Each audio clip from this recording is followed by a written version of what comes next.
Hey guys, Flaming Chicken here again with my sponsor for these episodes, BCW Card Sleeves. These episodes are me sorting through my bulk. So I've got quite a bit of bulk to go through, and right before this episode kicked off, something interesting just happened. So one of the things that I do, if you're new to this channel, is I buy and sell the Pokemon cards. I do enjoy them. I wanted to collect them as a kid. And maybe when I get some stability one day and I'm not moving around so much, I might just straight collect some. I don't really have room for a gigantic collection, but if I become super rich, totally. Um, I just had the craziest pull on eBay. I just got a BGS, a Beckett graded 9 Shining Charizard for $400. I don't know what I did, but something in the system must have kept other people from seeing the item. I'm certain the seller is pissed. This just happened like a minute ago. So, yeah, it's going to be interesting because I've had some really good bids in the past, and the sellers don't get happy, and they'll usually make some story like, oh, the item got damaged or lost. Granted, they still pay a little fee, but whole another story. So let's get into sorting through this bulk. But yeah, no, that's nuts. I've been buying a lot of the Shining Charizards in my Facebook Marketplace area for about $450 each, ungraded, and selling them on eBay for $700, $800. So this is just going through my bulk, and the reason why BCW Card Sleeves is sponsoring me is because I told them, hey, I'm going to go through a bunch of my bulk, and I'm just going to use penny sleeves to penny sleeve anything right off the bat that catches my eye.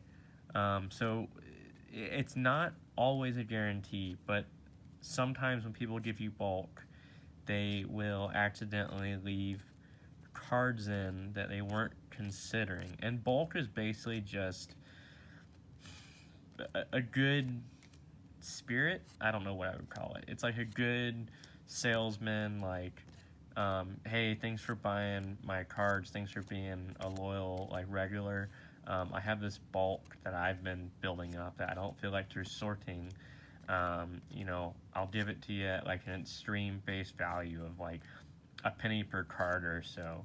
And so I paid way less than that too. I paid like 0.01 of a penny, not 0.01 like dollars, but like 0.01 of a penny per card. The dude gave me an extreme amount of bulk for an extreme price.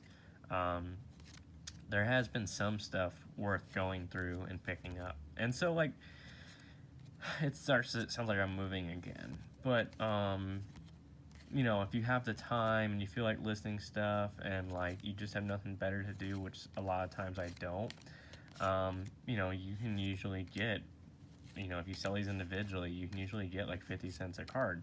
And of course, and I've already gone through it with one episode, I think other episodes where I just came across it on my own, he did have some cards worth sleeving in his bulk. At least cards that I recognize worth sleeving. Anything that's a hollow, a rare, first edition, or shadowless, or any sort of misprint. Granted, I'm not going to notice the misprints of the bulk until I take a second closer look myself. I'm not going to make y'all go through that with me. A lot of this is newer cards, or at least they're newer cards to me. I'm used to Wizards of the Coast cards. Um, I really wish I was trying to get back into Pokemon when I was a kid. When the Skyridge series was coming out, but I thought the E-cards were silly and I really wasn't into it, so I didn't buy that many of them. But then, like, it kind of sucks as the E-Ridge series, or the E-series, Skyridge series, and Aquapolis, and being some super pricey cards, like sometimes even worth more than the base set cards for some examples. So yeah, there was nothing in that stack really, in my opinion, worth sleeving. If anything caught your eye, let me know so I can go back. This is a cool Pokemon. He was not around when I was a kid. That is a cool Pokemon. He's just a Pokemon of swords. I really like that. I like the fact that, and I've always said Scyther and Kabutops are cool, but the thing that bothered me is their things were backwards. I mean, they were the traditional scythes, like, and reaping, but like this dude has his swords forward, which is way cooler, in my opinion. Uh, Dark Pokemon always made me think they're automatically rare because when they were out when I was a kid, Dark Pokemon, almost all of them were like rare because it was a new thing for us. We only had colorless, electric, earth, or fighting, whatever you want to call it. We called it earth. nature, fire, water, psychic, and that was it. We didn't have like we've got fairy now, we've got dark, we've got metal, we've got I think there's another one, but yeah, no, we didn't have as nearly as many types. Wow, so I had better luck with some of the bulk. This one does not seem to be carrying anything, in my opinion, worth penny sleeving at first glance. It's kind of a disappointment.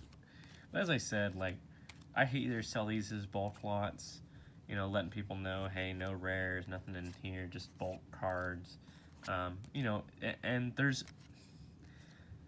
a reason to buy bulk cards if you are even a seller or collector. One, buying bulk can speed up your collection quickly. They're not just trying to collect the star cards, they're trying to collect literally all of the Pokemon. And like that's why they keep creating more Pokemon to keep people wanting to collect them. But they don't have to do that. I mean, the proof of it is the fact that they've made different versions of Pokemon cards, and people go and get those versions to complete those collections. It's just the different Pokemon definitely entice the, I guess, less elite collectors. Um, kind of however you want to view it, but pretty much we could call the different versions of the same Pokemon, you know, their skins, I guess. In the gamer world, they'd be skins. Um, oh, nope, dang, I thought he was some sort of reverse hollow. Nothing, nothing, nothing. Oh, who fell? Cottony. Good thing he's made of cotton, falling on cotton, good to go. Wow, I am sorry, guys. There has just been, well, I mean, I hope you're at least enjoying. I know some of these are definitely repeats, they're just different version of Slizipede. Pikachu, I'm going to penny sleeve him. And I've said I like to penny sleeve everything. It's just, you know, you just don't have the time all the time for everything. When I go to sell stuff or if someone wants something, I'll penny sleeve it and top load it before I send it. Or, you know, I'll penny sleeve it if the sale is in person, or if it's a big enough sale, of course the card will be top loaded. And those top loaders just add that extra protection. And remember, guys, don't top load anything or put anything in hard acrylic cases till you penny sleeve it first. I mean, they literally cost a penny or less. In my case, they were free. And then you just you go from there. Man, there has just been, it's a cool Pokemon. There has just been nothing except for the Pikachu. And why I picked Pikachu is because unrare Dugtrio. And that's kind of funny. Look at what is going on with the other Dug. Why is there so many Dugtrios, and what are they doing, and what is the one so surprised about? And I think there's been the biggest debate. I think I did it on a Pokemon channel. Is that his mouth or his nose? I think everyone's tracking it's his nose, but it's just so funny. There could easily be a mouth too, because you know it's an anime, but no teeth. So yeah, the only thing in my opinion worth sleeving was Pikachu, and I don't even know if this Pikachu is worth anything. It's probably not. It's a newer Pikachu. Although there are some newer Pikachus that will blow your mind. And what's funny to me is it's Pikachu with 70 HP, and then also he does 70 damage. And just why it's incredible to me, if you haven't seen an original base set Pikachu, I think they have 30 to 40 HP, and I think they do like 10 or 30 damage or something. So just the way cards have gone is ridiculous. There's a whole other reason for that. I had an episode on that too. So yeah, actually what we're going to do too is we're going to pick one card from this bulk. Let's see here. And we'll, you know what, since we talked about him so much, let's add him.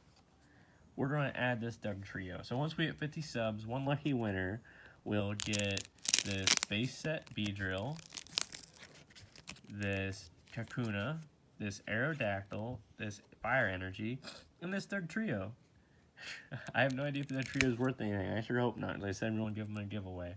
So, yeah, make sure you like, subscribe, help us hit 50 subs so we can get more sponsors, give away more cards, do better giveaways, and go from there. Thanks for watching. Bye, guys.